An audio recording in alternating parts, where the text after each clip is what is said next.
Well, good morning, church.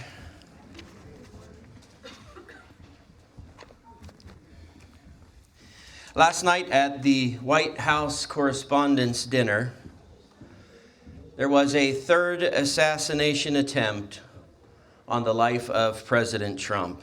This comes about a year after the successful, it's terrible to have to use that word, but the successful assassination of Christian activist Charlie Kirk. So I want to use our time today to discuss the war against conservative politics and conservative religion. I know they say never talk about religion and politics. Well, number one, we're a church, so we're always going to talk about religion in some fashion. And number two, I don't really care what they say. I don't even really know who they are. But to be clear, in regard to politics, I would be happy to steer clear of politics if politics always would steer clear of biblical issues. But when the two come together, I think it is foolish for the biblical leader to say nothing and do nothing. Political persuasions are more than just ways that people look at things in this earthly life. But political persuasions come from religious beliefs. That's a fact. Your religious belief steers your worldview entirely. So, in general, if your religion is Christianity, we would expect that your morals and your values would be conservative and truth-bound. And if your religion is atheism or agnosticism, then we're probably expecting your morals and values to be liberal, relative, and progressive. That's just the way of things by definitions. If you fight against those definitions, you're like not even really paying attention to the definitions of your own religious beliefs or your own political party. Those are just facts. So, no one in this building or no one listening online should feel uncomfortable with the stuff that we're talking about today. No one should even have the slightest negative response to today's topics. If you've got it in your head that we're doing something wrong by speaking about these issues this morning, then perhaps some of the propaganda that's been floating out there has already infected you. Maybe you got a case of TDS even, Trump derangement syndrome. I don't know, something happened. Someone got to you. It might have been a non-religious person. It might have been a religious person, may have been non-Christian, may have been Christian. Who knows? They come from all sides of the aisles, but for sure I believe you've been infected to believe that we shouldn't talk about these things. And I'm just going to ask that you would bear with me while I speak about some of these things.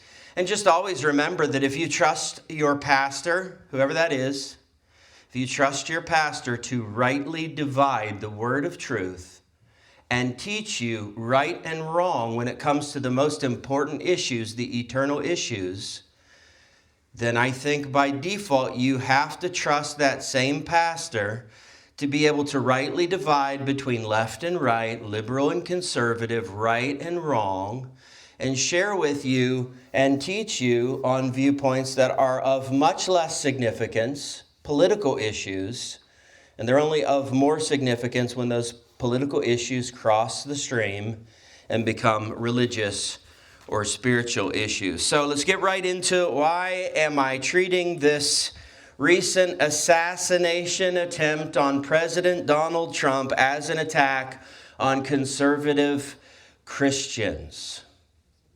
Couldn't it just be that people hate Donald Trump? Couldn't that be the issue? Well, I'll admit that the statement's true. There are plenty of people that hate Donald Trump, but it doesn't explain why I am going where I am going with the topic today and why I view this as an attack on conservative Christianity. First of all, today's message is not about Donald Trump. It's not about President Trump. I'll be honest, he has said and done some things that have really cooled my fervor for the guy. I don't always agree with the guy. I voted for him twice. I'll vote for him a third time when he runs in the next presidential election cycle. I'm just kidding. I voted for him 3 times, actually. And I'll vote for him a 4th time. But it's not about the guy. It's not about Donald Trump. I am for the majority of his political positions and moves because they represent my conservative moral values. You ask me about the man, well, I could say a lot of bad things about the man. He's a pretty arrogant guy. He says some things that make me cringe. No worse than Biden, mind you, but he says some things that make me cringe. He makes some decisions that I'm not sure about. I am not here today as a Trump apologist. I am here today as a biblical apologist. Yesterday's assassination attempt was merely another national breaking point that I think we need to have a little talk about today.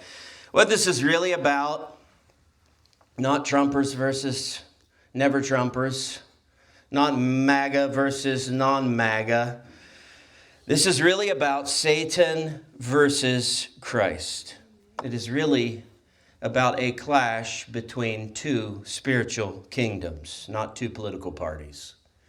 We're just in the middle of this, and 2 political parties, that's all incident and relative to the bigger matters of these 2 spiritual kingdoms at war with one another. So let me do that. Let me show you that by first starting with a list of violent acts over the past handful of years where the motive was distinctly liberal versus conservative, or non-Christian versus Christian, or perhaps even non-religious, which isn't really a thing, but we'll give it to them, non-religious versus religious. And when I'm done with my list, then I'm going to give you just a few moments to think in your head if you can think of a comparable counter list, okay? Let's start with the recent assassination and assassination attempts. First of all, July 13th, 2024, Butler, Pennsylvania. The first assassination attempt on Donald Trump. Trump was struck in the ear. One of the attendees in that event was killed, and then 2 others were critically injured. September 15th, 2024, at a golf course in West Palm Beach, Florida, it was the second assassination attempt on President Trump. The gunman was hiding in the bushes, and he didn't get a shot off because Secret Service started shooting at him first, but he was concealed in the bushes, and his plan was to assassinate President Trump. Yesterday, April 25th, 2026, at the White House Correspondents' Dinner, the 3rd assassination attempt on President Trump. 1 person was shot, but that person was security or Secret Service. I'm not real sure. Didn't get a chance to pour over all those details yet, but he did have a bulletproof vest on, so he was fine. No one was harmed. The gunman was captured. Now let's look at some religious shootings over the past handful of years. These are distinctly religious. So these are churches, these are synagogues.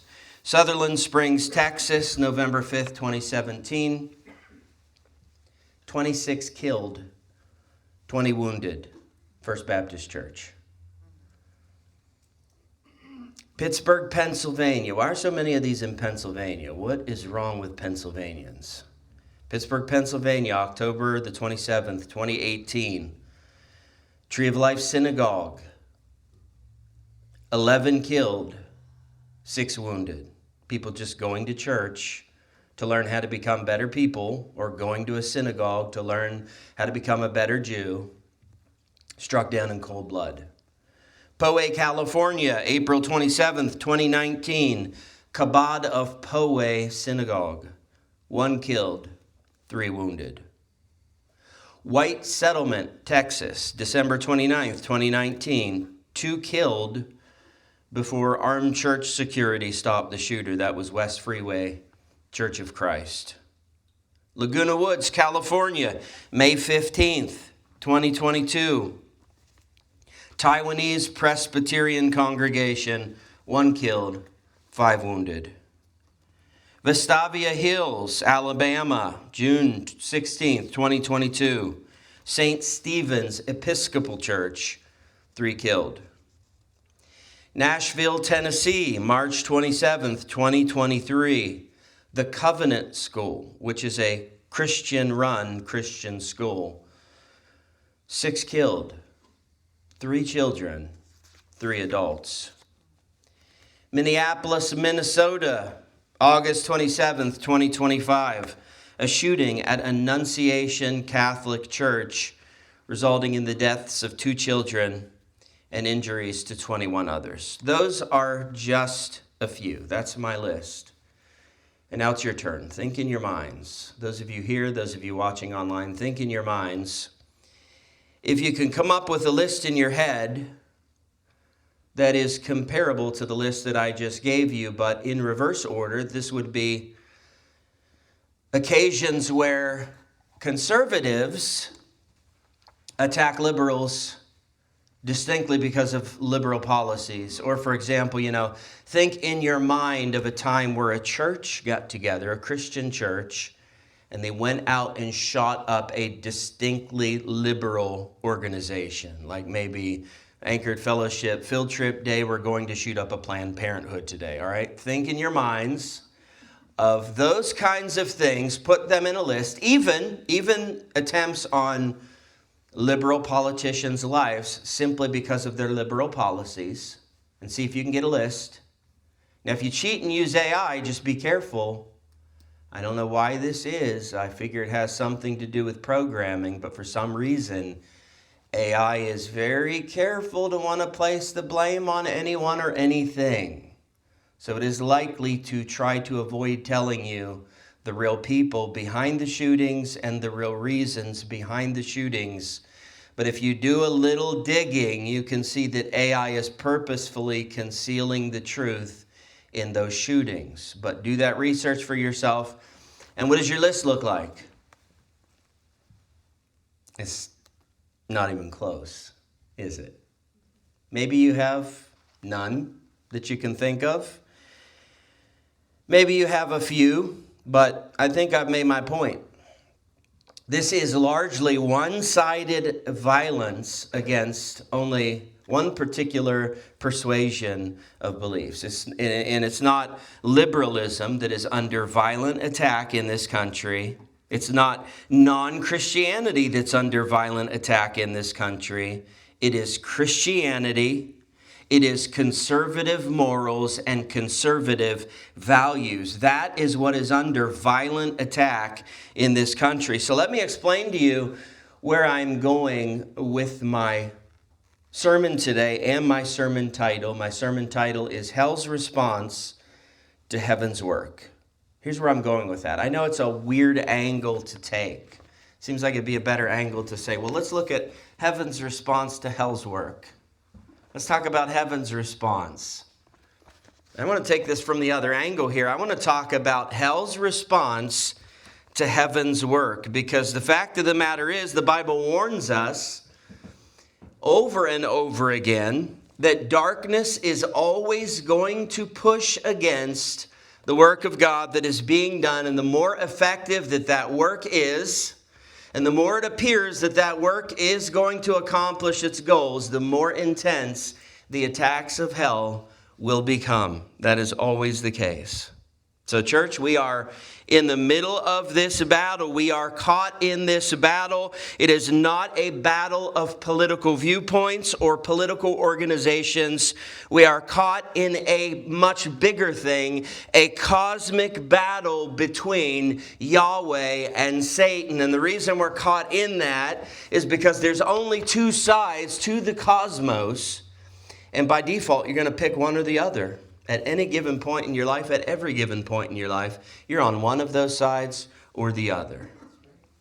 So, Ephesians chapter 6, we know this well, right? We do not wrestle against flesh and blood. That's not what we're fighting against here. We're not fighting against people, but we are fighting against spiritual forces from a different realm altogether. It just happens to be connected to this realm, and we're caught up in it.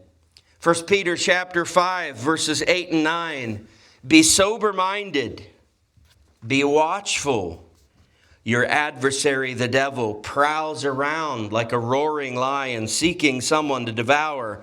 Resist him, firm in the faith, knowing that the same kinds of suffering are being experienced by your brotherhood throughout the world. So, if you will open with me this morning to Nehemiah chapter 4, we are going to study through this ancient story that seems all too fresh and all too relevant to today, because there is nothing new under the sun. As much as things change, they seem to stay the same. And history has an uncanny way of repeating itself over and over and over again. So let's begin reading in Nehemiah chapter 4, verse 1. Now when Sanballat heard that we were building the wall, oh my goodness, what a great way to start this one off, huh? Another issue over someone building a wall. Here we go. Tell me history doesn't repeat itself over and over and over again. We have this ancient battle over this wall that is being built in Jerusalem in Nehemiah chapter 4. And of course, we have a modern battle over a wall in 2026. We'll talk about that in just a bit. But he heard that Israel was rebuilding the wall. He was angry and greatly enraged, and he jeered at the Jews. Okay, Sanballat was a Moabite. You're going to meet one of his goon friends here in a minute named Tobiah. Tobiah is an Ammonite. Simply put, these are foreigners to Israel. These are foreigners that hate Israel. They hate the Jews. So they were angered when the Jews were released from northern captivity and allowed to come back down into Jerusalem and resettle their land. And they were even more angered over the fact that they were now going to build this wall. They were particularly offended by that because Israel building a wall, what that meant was that Israel was looking to fortify itself and then establish itself once again as a sovereign nation. And if you're the enemies of the Jews, then you don't want to see that take place. You're going to fight against that. And that sums up the position of Sanballat and Tobiah both. The only people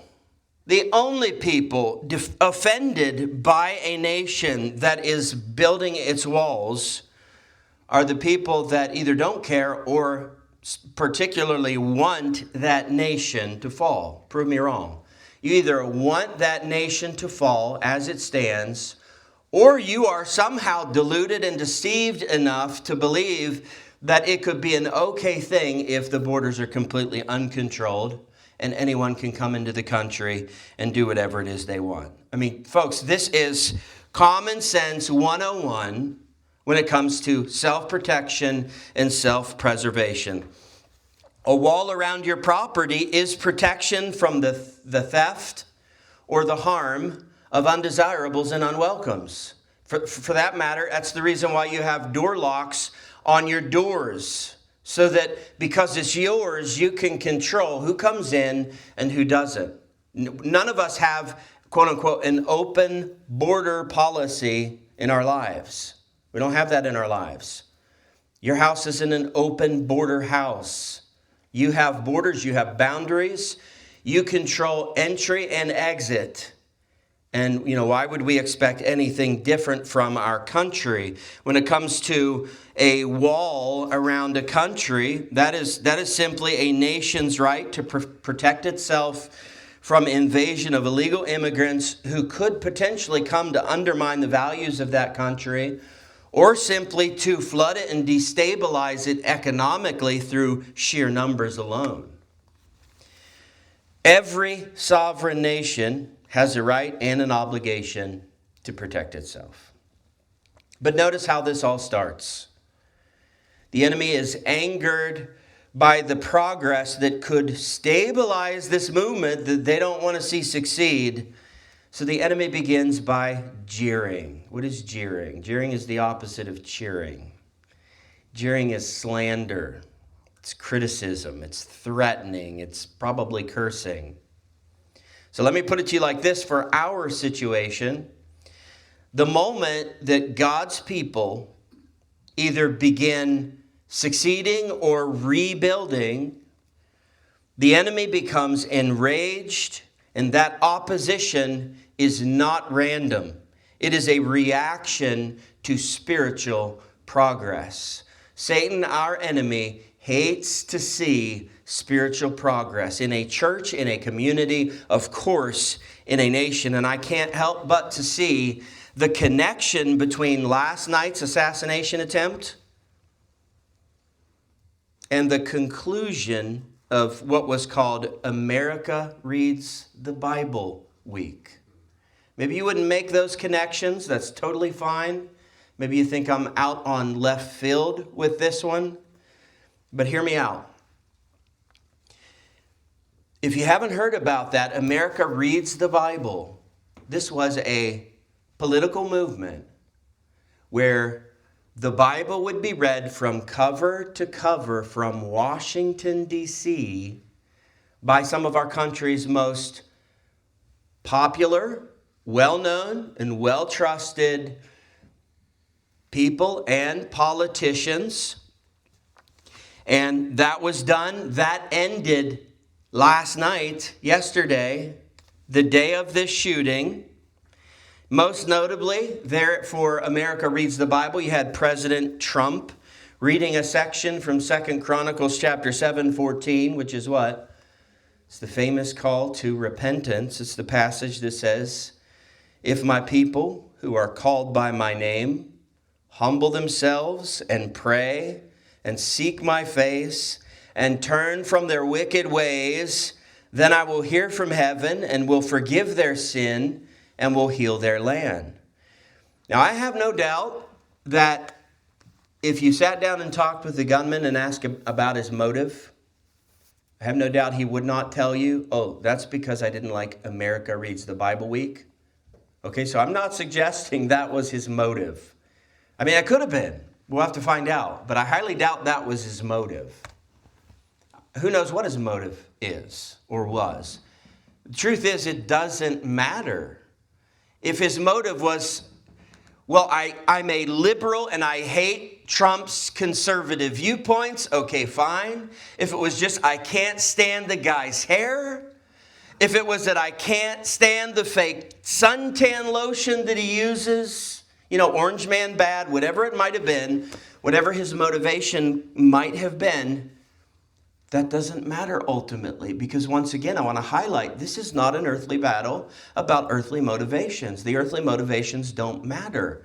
What matters about this, what's significant about this, is how are those pieces moving in relation to the cosmic battle that is taking place. Satan didn't have to get that gunman mad at America Reads the Bible Week for this to be a response to America Reads the Bible. He didn't have to get the gunman mad at Trump's conservative values to make this attack about conservative values. All that Satan had to do was get this guy angry enough, period, to go through with this attempted assassination. It's the ends and the means with Satan. Doesn't matter how you get there. He just wants you to get there and do something destructive, right? So I see this, regardless of the intentions of the shooter, as a direct response to America Reads the Bible Week. I believe that was Satan weighing in on what he thought about that. That's what I believe. Can I prove that? Not on this side of eternity. I'll prove it once we get up there. But you know how big that was? You know how many times we've done that in history? America Reads the Bible Week, read through the Bible cover to cover. Try 0. What did you say? Was there 1? There was 0. Okay, that's what I thought. But I was willing to be corrected. This was a big deal. The enemy saw this as a turning back to God. The enemy saw this as a call to repentance for the nation. And it has always been the devil's MO from the beginning to try to squash any kind of awakenings or revivals like that, especially when it comes to hearing the Word of God. You know, I think about what Jesus taught us with the parable of the sower. I'll take this from our current chapter by chapter, verse by verse book. The Gospel of Mark, chapter 4, verses 14 through 7. The sower sows the word, and these are the ones along the path where the word is sown. When they hear, Satan immediately comes and takes away the word that is sown in them. And these are the ones sown on rocky ground, the ones who, when they hear the word, immediately receive it with joy, and they have no root in themselves, but endure for a while. Then, when tribulation or persecution arises on account of the word, immediately they fall away. So I don't think, Satan had to enrage the shooter over any particular thing. I think all Satan had to do was enrage the shooter and weigh in on his response about that push for awakening and revival to happen in this country. So, let me say it again. Whenever the church advances, preaching truth, reading the scriptures, standing for righteousness, darkness is always going to push back. This is not first and foremost political. It is first and foremost spiritual. Verse 2. And he said in the presence of his brothers and of the army of Samaria, "What are these feeble Jews doing? Will they restore it for themselves?" What, are they Israel first? What kind of policies are those? Israel first. What selfish policies? You ever hear something like that before? How can you guys be America first? That's selfish and unloving. What about all the other nations of the world? Well, I don't know about you, but I don't belong to all the other nations of the world, so I don't have any say in what they do. I don't control them. I don't control their beliefs or their practices. I am only American. So for me, it's going to be America first. Now, if the whole world wants to be truly American, then that's fine. This includes everyone. But because I am only American, then America first is not a selfish thing for me. It's not a selfish thing for our movement. It is simply saying, this is where we live. So this is what we're building, and this is what we're protecting. Reading on. Will they finish up in a day? They really think they're going to get this done? They think it's going to be easy? Will they revive the stones out of the heaps of rubbish and burned ones at that? So this was from the destruction of the Babylonians and Assyrians. They completely destroyed the original wall, the temple, the city of Jerusalem. So it's ashes, it's rubble when they get there. And it would look like an insurmountable task to most people. You know how much Satan enjoys post-Christian America? I've admitted that before. That's where we are. I know there's still a ton of Christians in this country. I'm so grateful for that.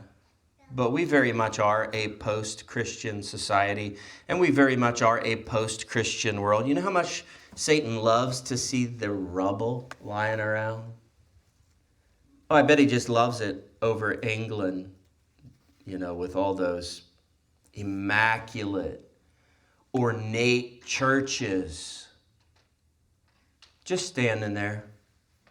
Maybe 3 or 4 people showing up in these gigantic buildings for church on a Sunday. I bet he loves that. You know what he doesn't want to see? He doesn't want to see someone get into the rubble and start rebuilding. He doesn't want to see walls going up. He doesn't want to hear prayers going up. He doesn't want to see awakening or revival happening. Verse 3, Tobiah the Ammonite was beside him. This is his goon buddy. And he said, yes, what are they building? If a fox goes up on it, he will break down their stone wall. A fox weighs like 3 pounds. A fox is extremely fleet of foot and generally doesn't even leave a footprint. Like if you're out in the woods and you actually see a fox, you are being very quiet. And I guarantee you didn't hear it first, you saw it first. They're light. They float. They practically float. So that is a pretty good slam, I'll admit. If a tiny little fox walks up on that wall, weighing all 3 pounds of it, That whole wall is going to come tumbling down. These Jews, they aren't going to be able to build this thing. It's not going to work. It's not going to be sturdy. So they're resorting to criticism here. They're doing everything that they can to take the spirit out of the Jews. They're doing everything that they can to get the Jews to doubt the realization of their goals. They're doing everything that they can to try to talk them out of the progress that they were making. And I don't need to tell you how the enemy still does that to Christian conservatives through media outlets.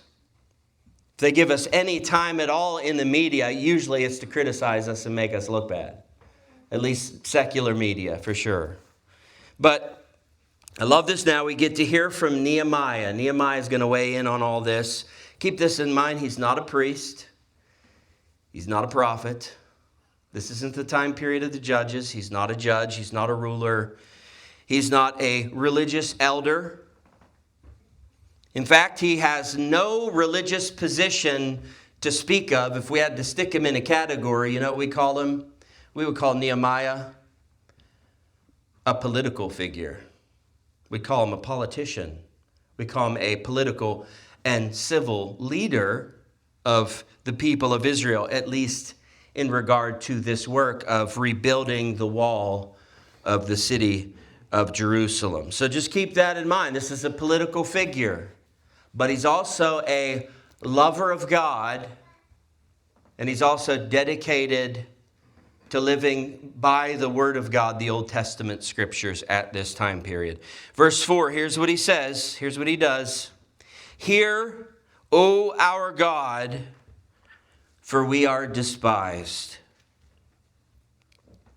Turn back their taunt on their own heads and give them up to be plundered in a land where they are captives. Do not cover their guilt, and let not their sin be blotted out from your sight, for they have provoked you to anger in the presence of the builders. Now, at the heart of that is a prayer for justice. And there is nothing wrong with a prayer for justice, as so long as you do it with New Testament enlightenment. You have to do it with New Testament enlightenment. Because you know what justice looks like for you. You know that you deserve death and hell for your sins. You know that you do not deserve to have been forgiven of those sins. You know you do not deserve an eternity with the Holy One in heaven because you weren't holy. And you know that you do not deserve the daily blessings that he pours out onto your life. That is all grace, undeserved favor. So if you can look at justice like that, yes, it's still a good thing to pray for justice. But again, in New Testament enlightenment, what we're going to do here when it comes to praying against our enemies, we're going to let the Holy One of Israel, Christ, the Son of God, we're going to let him be our example. So when it comes to the section where Nehemiah might pray, Lord, don't ever forgive these people for what they did. Don't ever let them off the hook for this, Lord. Make sure they go down for this. What are we going to pray, Christians? Lord, please stop them. Lord, please bring this to a halt. But Father, forgive them, for they know not what they do. That's what we're going to pray. We're going to pray a little bit different there. But first and foremost, yes, we are going to take this stuff to the Lord in prayer. Before we talk to other people about our enemies, we're going to talk to the Lord about those enemies. The next verse, I love this one too. Love this story. I have always deeply loved the book of Nehemiah. It's a church book, man. It is a church book. It's about building a church. So after all of that fuss, after all the opposition, after all of the doubt casting, listen to just how matter-of-factly this is. Verse 6. So, by the way, we built the wall. No sweat. Now, it's not all done yet. Listen. And all the wall was joined together to half its height. So that wall was about halfway done at this point. And it says, for the people had a mind to work. So verses 4 through 6, for me, is the key to all of this. It was the key for them, past tense. It's the key for us, present tense and future tense. This is the key to handling the attacks of the enemy. So when hell responds to heaven's work, what should those of the heavenly kingdom do? Verses 4 and 5, we should love our enemies and pray for them. Matthew chapter 5, right? Verse 43, you knew this was coming up. Verses 43 and 44, you have heard that it was said, you shall love your neighbor and hate your enemy. But I say to you, love your enemies. Oh, Lord, are you sure? Love your enemies and pray for those who persecute you. And then verse 6, so we should pray, love our enemies and pray. Verse 6, we should also, what? Get back to work. Keep working. That's what we should do. Not let the jeers stop us. Don't let the threats stop us. Don't even let the assassinations and the assassination attempts stop us. We just have to have a mind to work, and we have to keep building whatever the Lord has called us to build. Now, collectively, we're building the church. Christ is building his church through us. But individually and personally, we're all building something particular in that collective work. So whatever it is that God has called you to build, man, keep hammering away at it. Keep working. Keep building. Don't stop. Verse 7.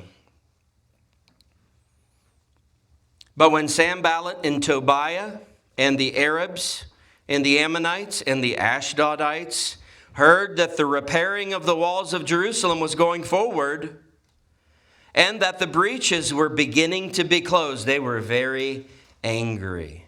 Verse 8. And they all plotted together to come and fight against Jerusalem and to cause confusion in it. Probably booked themselves an interview on The View, I would guess, to say nasty things about the Jews. Them Jews. Israel first. Despicable. Deplorables. All right, look at the alliance here in verses 7 and 8. The Arabs, the Ammonites, the Ashdodites, and we know of at least one Moabite. That would be Sanballat. So this is a strange alliance. It never ceases to amaze me what strange bedfellows a hatred of God and righteousness can make, you know? You see some very unlikely alliances come together just to attack the Lord and his people. Isn't it nice that we can help them in their unity? No, it's not.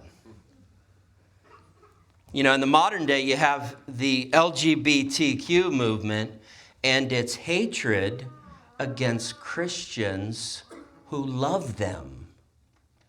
And you see weird things nowadays, like the LGBTQ movement siding with people groups like Hamas and Iran, which ironically enough, because of their homosexuality or their different beliefs in their genders, would probably take them out and either shoot them or behead them because of their sexual lifestyles.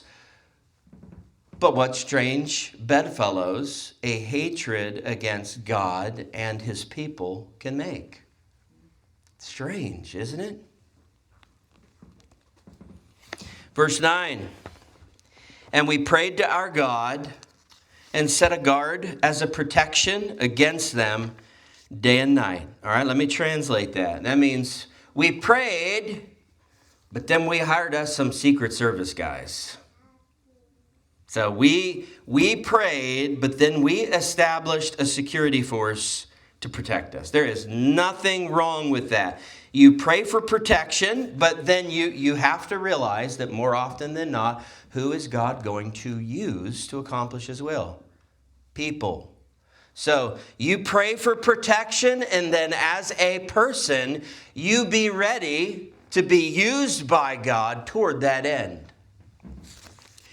Now, you guys know that here at Anchored Fellowship, we do have armed security. We always will. I always make sure that we take that very seriously, especially in light of all of the recent church shootings and synagogue shootings. That is why, as a matter of fact, and perhaps you noticed, I disappeared for a few minutes during last Sunday's worship service. Did you notice that? That's because the head usher came to me because he had seen something that he thought was suspicious.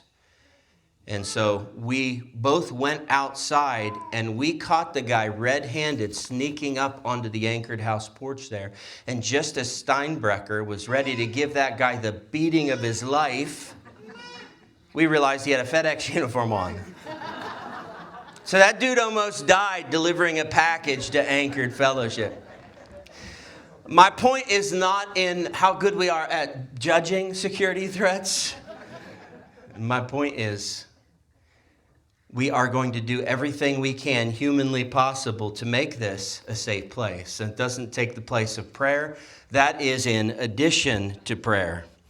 Verse 10, in Judah it was said, the strength of those who bear the burdens is falling. There is too much rubble. By ourselves we will not be able to rebuild the wall. Okay, now this is the people of God saying this here. They're already half done. But this is the people of God now, and all of the trash talk has gotten to them.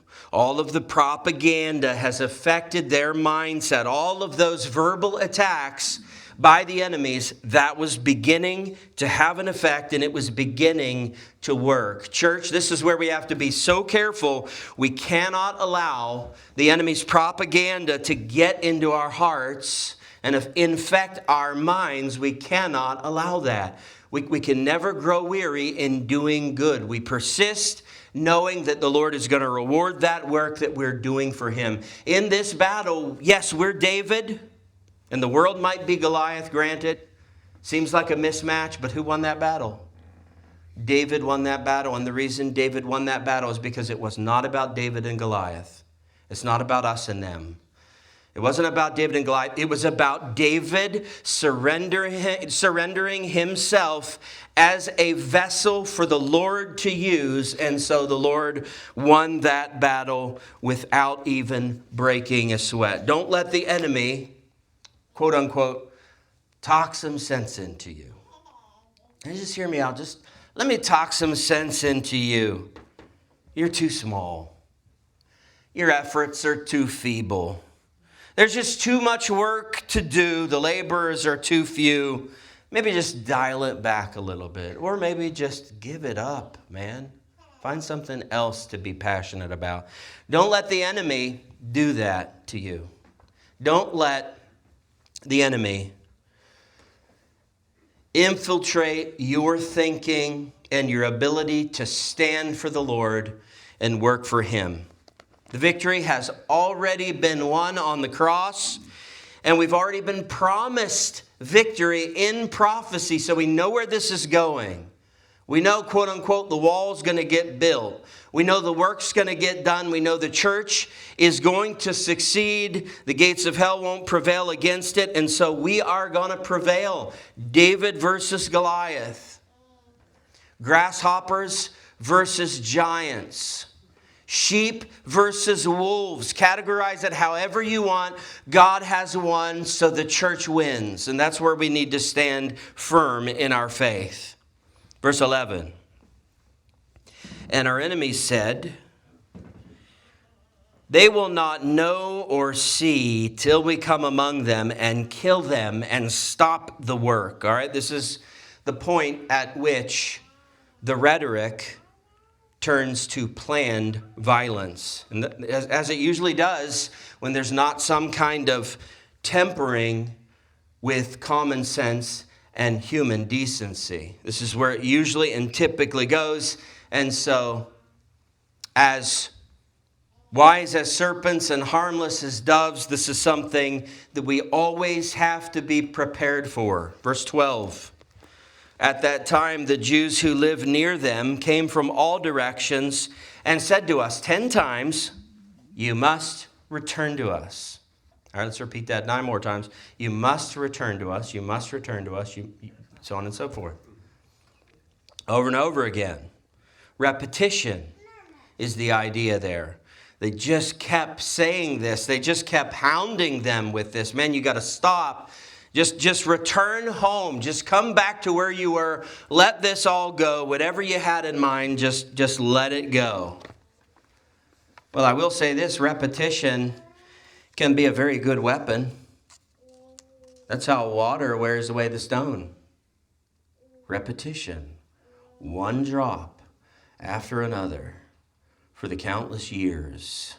And eventually, the water wears away the stone. So in like manner, repetition of fear can magnify fear. The enemy uses constant messaging to wear people down. And today that is amplified. Repetition concerning fear, that's amplified through media, social networks, nonstop commentary. That's something that the church must guard its heart from. We cannot allow those fear-based narratives to get through to us. In verse 12, these are the most difficult challenges to overcome. I mean, it's one thing when it's the enemy that is barking at you. It's another thing altogether when your own people are turning on you and trying to talk you out of the work. You'll hear things like, well, avoid politics. They're very decisive. You'll hear things like, don't speak against people's sexuality. That's hate speech. Or don't be so exclusive in your claims. All roads lead to God. Well, we have to be strong enough to be harassed from without and from within and still say, okay, whatever, but I'm just going to get back to work. I'm going to get back to truth. I'm going to get back to building what the Lord has me building for him. Verse 13. So in the lowest parts of the space behind the wall, in open places, I stationed the people by their clans with their swords, their spears, and their bows. And here's Nehemiah's motivational speech to the workers here. It doesn't even need to be like interpreted and modernized for us. I mean, it is like word for word, a good word for you and I today. Listen to this. Verse 14. And I looked and arose and said to the nobles and to the officials and to the rest of the people, do not be afraid of them. I love this part. Listen to this. Remember the Lord. Remember the Lord, who is great and awesome. Don't be afraid of them. Just remember the Lord, who is great and awesome. And fight for your brothers, your sons, your daughters, your wives, and your homes. So Nehemiah calls the people to courage that is rooted in God's character. Just remember who God is. It's that whole get your eyes off how big your enemy is and get your eyes on how big God is thing, right? We've talked about that a lot in our Wednesday night studies. It's who cares how formidable the foe is. If God be for us, who could be against us? Right? It's getting your eyes on the winds and the storms and taking them off the Lord, when really if you just kept your eyes on the Lord, you wouldn't sink. It's taking your eyes off him and getting it on the adverse conditions around you or the opponents around you. That's what causes you to sink. All right, now watch what happens here, and we have to be quick. Verse 15.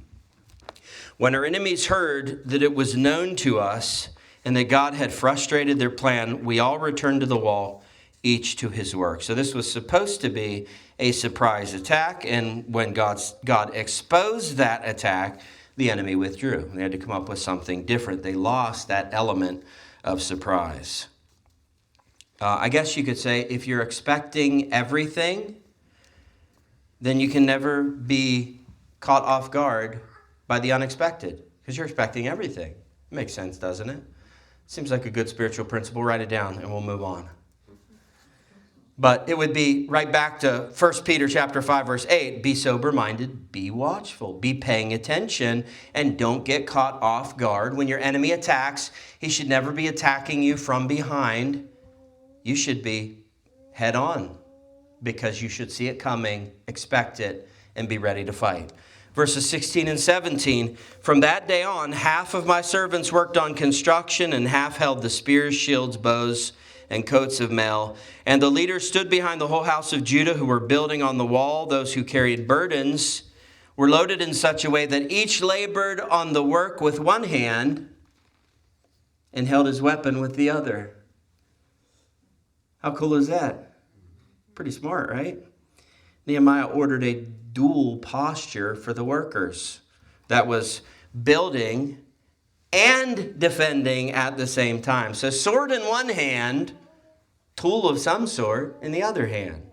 And it's not just because of the darkness of our day. This has always been the Christian's posture. That in the one hand we have the sword of the Spirit, the Word of God, as our weapon. And then in the other hand, we have a tool of ministry. With one hand, we're reaching out to help and to bless others, to bring them into the kingdom or to lift them up in the kingdom. But with the other hand, we're ready to go with the sword.